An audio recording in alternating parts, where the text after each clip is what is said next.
Greetings, all my duckies out there. I'm Duuz-Diz-Din, and I'm coming at you with another DuckTales 2017 episode review. This time it's Season 2's episode 22, titled GlomTales, which is a title that tells you everything and nothing all within the same breath, as we see that Louis is in fact still grounded from his exploits, traveling throughout time and almost getting the entirety of his family lost throughout time. And we also see that, despite the fact that we live in the 21st century and everyone has some form of handheld device, Della has actually made it that every device that he tries to just watch something on has basically a recorded message or a recorded video of her reading a book on, I think, ethics and, why schemes are bad or something. And we actually see that the entirety of the rest of the family is getting ready for yet another adventure.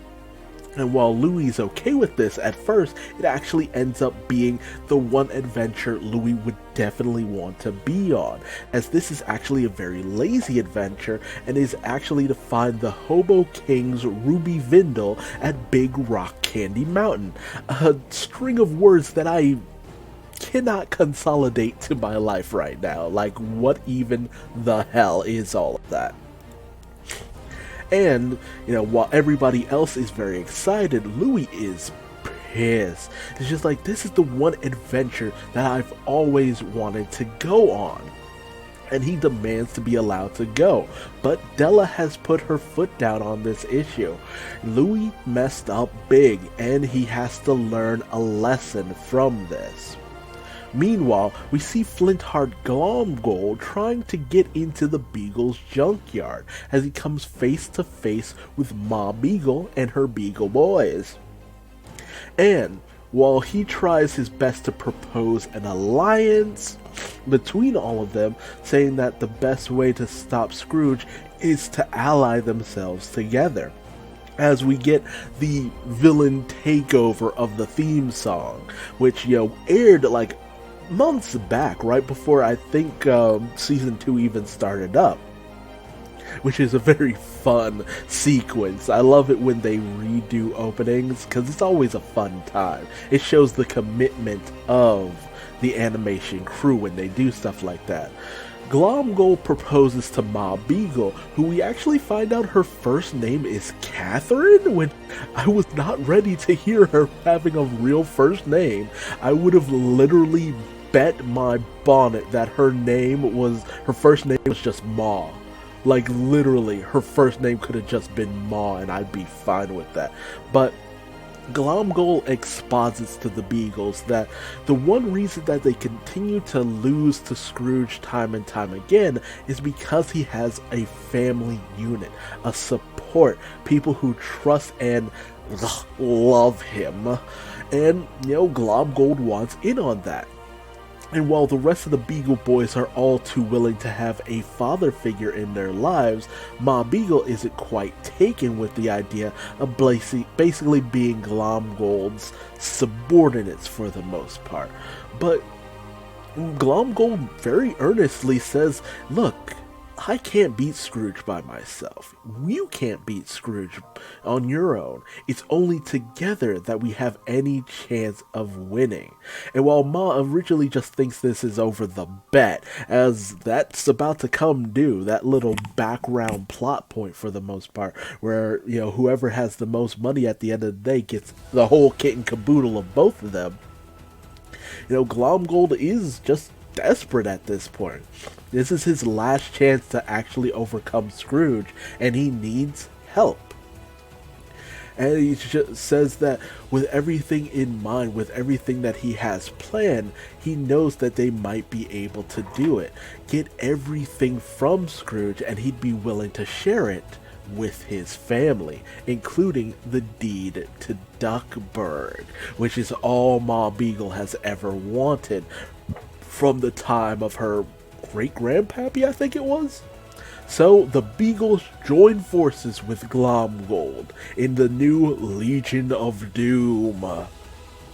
And as the rest of the McDuck clan sets out in the Sun Chaser, Louie is a little bit bummed, but he feels that he's up to the task of getting there before him. You know, he has a bit of a scheme in mind since he's been left alone, but he hasn't been left alone. He is actually being monitored by the DT-87 security drone, as Della has made it very clear that Louie will under no circumstances have any elaborate schemes going on, as the DT-87 blocks his path at every turn. Meanwhile, as Glomgold and the Beagles try to recruit Mark Beaks, because, you know, Ma Beagle is supposed to be, basically, Glomgold is creating all these connections to various different Clan McDuck friends and family members. You know, Glomgold is the Scrooge, Ma Beagle is the Beakley, the three Beagle boys are the nephews, and he needs a gyro, so he's gone to Mark Beaks. But Mark Beaks is on yet another weird millennial scheme or what have you. Honestly, Mark Beaks really tries my patience sometimes, because I know what they're going for, and I hate it. I hate it, because you've done such a good job of just creating such an obnoxious, terrible character that it's just like, thanks, I hate it. But, you know, when Mark Beaks turns him down, you know, Glomgold's at a bit of a loss. But Ma Beagle suggests playing into Mark Beaks' own vanity, saying that, oh well, your technology could never truly take down Scrooge, and it works because Mark is just that simple, he's just that petty. Now that's his whole basis behind wanting to take down Scrooge. He's a petty little shit. And as Louie does his best to create decoys in order to fool the DT-87, he's stopped at every turn, honestly. It's just like every scheme he tries to come up with is completely denied by the DT-87, no matter what he really tries to do. Meanwhile, as Glomgold makes his way to the Iron Vulture and to team up with Don Carnage, whose only interest is to basically take down Dewey, they have their Launchpad adjacent character, which really doesn't make any sense because he has nothing against Launchpad. And you really do kind of see the cracks in Glomgold's plans, especially as he feels that he's gotten everyone, only for Don Carnage to point out they haven't got a Webby. And Mark Beaks suggests Magica Dispel, much to Glomgold's apprehension, as he feels that she would steal too much of the spotlight away from him in being Scrooge's arch nemesis. Because honestly, let's be real, you always have the arch nemesis and then the parallel nemesis. Every good character has that. You have the rival, and then you have the true antagonistic force who's out to destroy you. Glomgold's more of the rival, while Magica is more of the absolute force out to destroy the character. Unfortunately, he gets outvoted, as everyone else in the family is all too down with having Magica Dispel on the team. We also end up finding out that Magica has actually been working at the Fun Zone. Get inside the zone, or however that stupid ass jingle goes, but he's basically working as a entertainer with parlor tricks and all this different stuff. So she has magic, it's just sleight of hand magic. And she's... I feel her pain during all of this, because that working environment is, no bueno. But while Glomgold does his best to kind of dissuade everyone from actually pursuing any of this, and man, Ma Beagle in this image is such a mood. Such a mood. Magica is completely down with joining a coalition of evil in taking down Scrooge. And I love this little group evil laugh they have going on here. Just perfect. Perfect. And Louie tries his best to do a bit of a Huey impression. Unfortunately, it falls short, as Huey actually calls Louie from Big Candy Mountain, to be like, oh man, Big Rock Candy Mountain, to be like, yeah, we found this, river of pep and all this, and then Della comes and say, oh no, he's not supposed to know about any of this, he's still grounded, only for the appearance of the, Hobo King to actually take place, with it being completely off camera, which honestly the 2017 DuckTales series does this so much, where they just put stuff right out of view, or be like, oh, okay, that happened over there while we were over here, which is just, it's frustrating but it's hilarious all at the same time. But while they end up hanging up, Louis is just completely devastated. It's just, he's frustrated at this point because he just can't seem to catch a break. But then the recording of Della continues on, and a very sympathetic Della just says, you have to understand that you need to stop with these schemes. They'll hurt nothing but your friends and family in the end. And it was at this point that I realized the whole thing with Della doing this, even when Louie kind of talked back to her at the end of the last episode, she's doing this because Louie needs to learn just what she had to learn the hard way. Because of her schemes, because of her going behind her family's back, she lost years off of her son's lives. And she's trying to steer Louie away from this in the end. You can hear it in the way she talks, which is fabulous job by the voice actress. Honestly speaking, like, my God, does Paget Brewster really just bring the sympathy in Della's voice acting during this moment, because I realize, like, that's what it's all about. She's trying to ward off her son from making the same string of bad choices and decisions that ended up with her trapped on the moon for years. So that's what it's all about, and I feel like, Huey understands that, but he says to himself, schemes are all I'm really good at, and he's not wrong, that's his thing. Whereas, Huey is more of the thinker and planner, and Dewey is more of the action guy, coming up with the schemes, coming up with the angles, that's Louie's thing, and without it, he doesn't have much of an identity that's been very well crafted by the DuckTales 2017 team. But honestly, I love this moment because it just shows the fragility of Louie as a character. That's his whole motivation, that's his whole thing, and without it, what is he?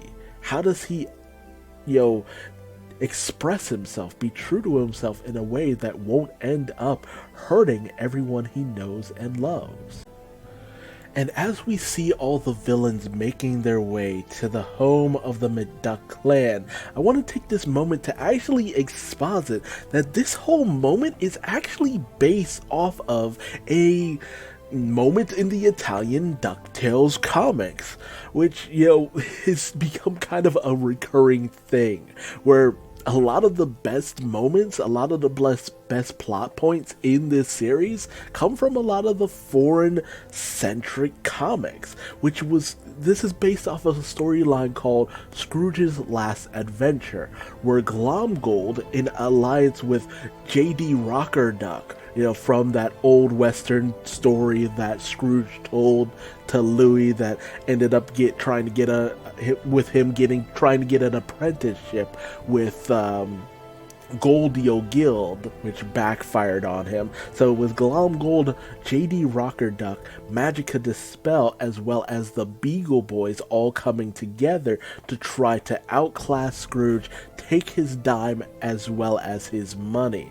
So I just really love stuff like that, and the way this writing staff, this team, the director, everyone has come together to really just bring out the best of DuckTales lore. But I love this moment with all these various different characters that you normally, under most circumstances, would never see working together, and I love that trope of the villain alliance. All these characters that you don't think about in terms of all being together, just being like, they have their own personalities, they have their own, interactions, how they feel about each other. And I love to see this moment as everything's kind of come together. The Iron Vulture descends on McDuck Manor. The defenses are pretty much destroyed. The DT-87 is taken out by the Beagle Boys. Louis tries to call for help, but Mark Beeks has completely disabled all the phone lines. They break in, and when Duckworth, transforms into his Demonworth form, Magica Dispel has come with her A game and ends up banishing him from the McDuck household. And, in comes Glomgold demanding to know where Scrooge is, and Louis just like, oh, they gone. They out for the day. And everyone is completely pissed because it's just like, dude, you didn't even check to see if they were even going to be home after all of this? And it really does show the short-sightedness of all of Glomgold's planning. He doesn't really have much in terms of a plan, as Louis kind of points out. So what were you trying to really do here? Were you just gonna break in and challenge everyone to a big fight? Which, honestly, I don't see the downside to that kind of a plan. It's just like, yeah, just come in and beat the crap out of everyone for the most part. But Mob Beagle finds, and everyone else finds, that it wasn't really much of a plan. But Glomgold actually gives this kind of heartfelt speech about how a plan is like a family. There are a lot of parts you might not understand and might not seem confusing, but when everyone comes together and tries their best to help out everyone, that's when everything works out for the best. That's when the difference is really made. And honestly, this moment really speaks to Louis for the most part. But Ma Beagle isn't having any of it, finding that they never should have followed Glomgold, and they're not sure what to do, if they should just wait around for Scrooge or what. But Louis proposes a plan to all of them.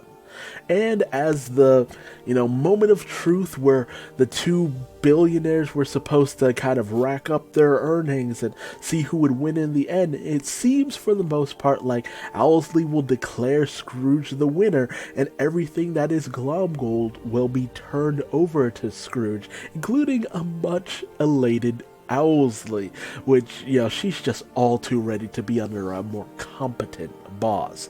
But in come all of the villains off of the Iron Vulture, and everyone confronts their counterparts for the most part, their vaunted enemies. Glomgold introduces his legion of, well, as he calls it, Clan Glomgold for the most part.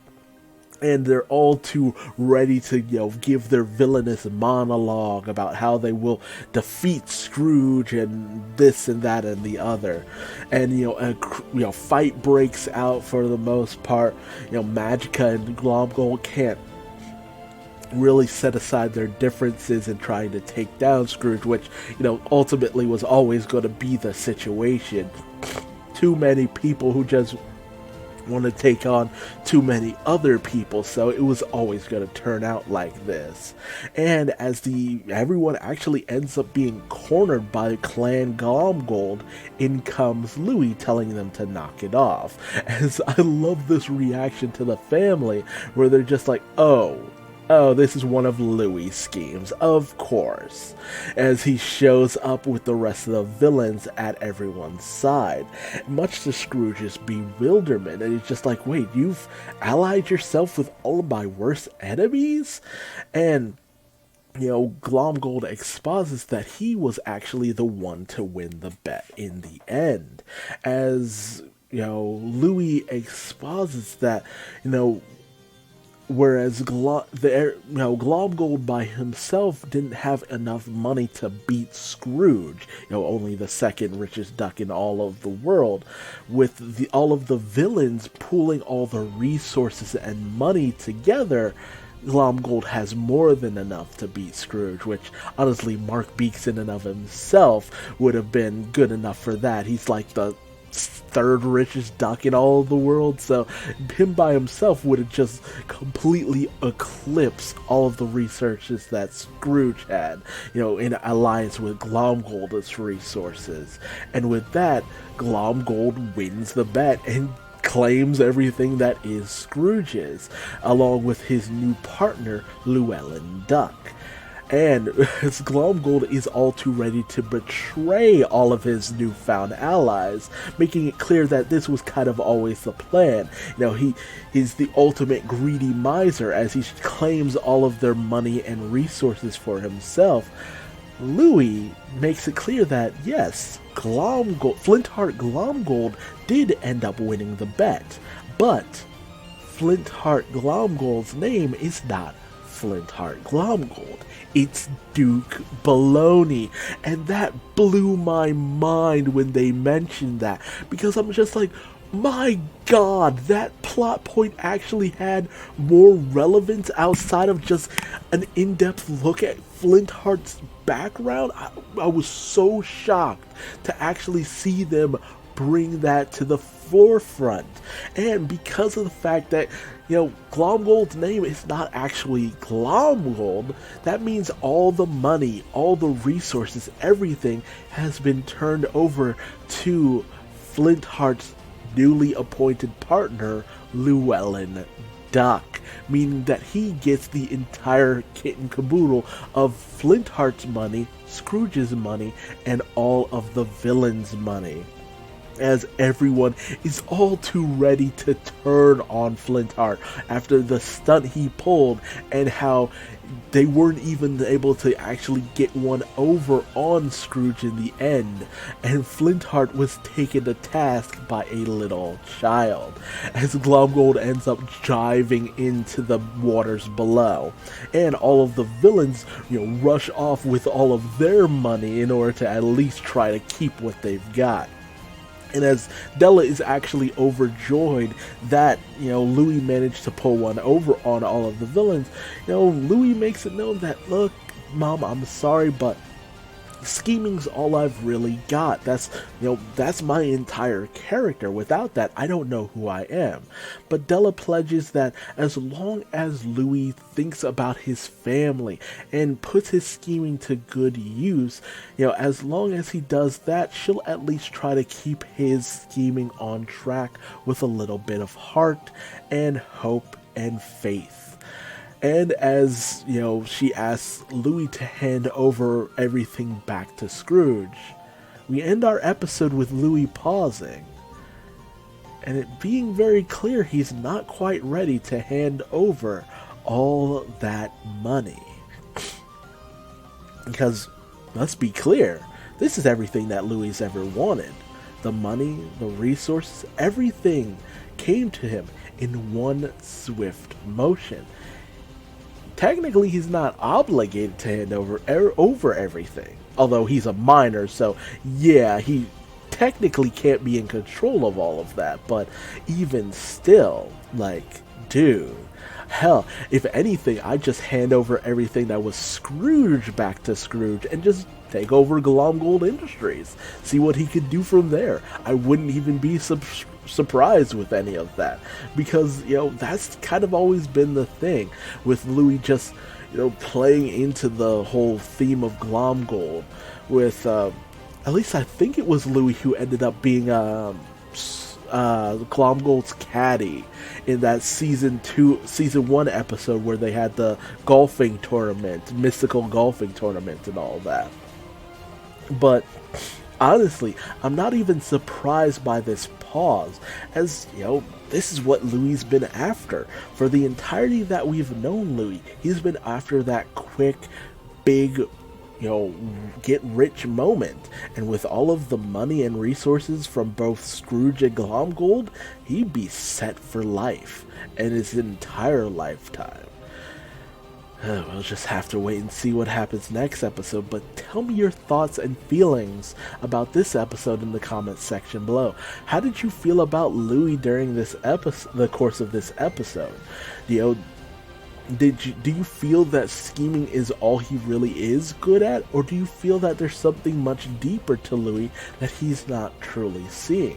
Do you wish that we had actually gotten to see all that situation with the Hobo King's Ruby Vindle and Big Rock Candy Mountain? I love saying that. And do you kind of wish we had a little bit more time with Glomgold's clan, basically? You know, would you have liked to see more of that villain alliance? Because, all things considered, we probably won't be seeing anything like that for a good long time. But, it's a nice lead up as we're about to hit the 2-part finale of DuckTales 2017 Season 2, as it's almost time for the invasion of Planet Moon. But again, thoughts, feelings, and theories in the comment section below.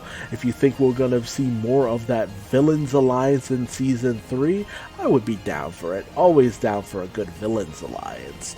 But if you liked this video, leave me a like. If you didn't, feel free to leave me a dislike and tell me what I did wrong in the comment section below. Subscribe and hit the bell icon, that way you don't miss out on the conclusion of Season 2 of DuckTales, reviews coming soon. And if you want to find me on social media, just Google Duuz-Diz-Din. Just be careful. Some things are a little risque. And until the next video, just remember that, money can buy you a lot of things, but having true faith in your friends and your family, that's worth all the money in the world. Isn't that right, Louis? Until next time, I'm Duuz-Diz-Din, and it's high time I went to bed. Bye-bye.